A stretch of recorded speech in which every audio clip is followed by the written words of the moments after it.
J'ai appris que...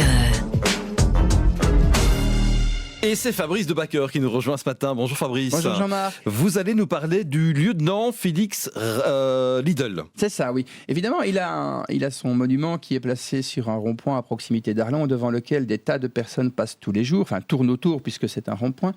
Et je me suis dit qu'il serait peut-être intéressant de s'intéresser un peu à ce personnage pour faire une belle redite. Et en fait, Monsieur Lidl est un des pionniers de l'aviation belge. Il était lieutenant au 10e régiment d'infanterie de ligne, qui à l'époque avait sa caserne à Arlon.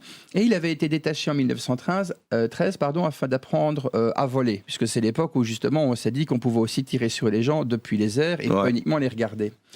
Donc, comme de nombreux jeunes soldats de son époque, on va citer juste Manfred von Richthofen et René Fonck, pour ceux qui les connaissent. Sinon, à l'occasion, on fera peut-être une chronique dessus. Et il est parti. Il fallait déjà être très enthousiaste. Ensuite, il n'y avait pas de parachute. Donc, quand le machin volait, s'il volait plus, on avait un problème.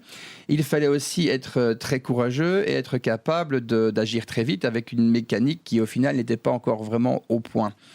Donc la Belgique, néanmoins, représente le deuxième pays qui a adopté l'arme de l'air et qui a pourvu ses avions de mitrailleuses et de tactiques de combat. On a commencé en 1909.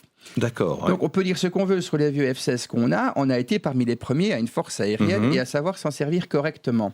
Donc au début de la Première Guerre mondiale, les avions étaient encore en toile et en bois avec des câbles qui partaient un petit peu de partout, comme les maquettes, là vous savez, qu'on fait voler. Et c'est justement là le problème. En décollant du plateau de Valzin, le lieutenant Lidl, pendant un vol d'entraînement où il s'entraînait à reconnaître, c'est le cas de le dire, la frontière avec le Luxembourg au-dessus de Martelange, un de ces câbles de la structure de son avion qui a pété, qui s'est pris dans l'hélice, et quand une hélice d'un avion ne vole plus, c'est compliqué. C'est compliqué, surtout sans parachute. Donc le pauvre garçon a fait une chute de 30 mètres avec son avion Farman HF-20. C'est important pour les prochaines chroniques parce qu'on ira voir en quoi son sacrifice a servi à quelque chose. Et on l'a ramené donc de Martelange à l'hôpital militaire qui se situe à la caserne Calmin à Arlon, où il est décédé le 28 juin.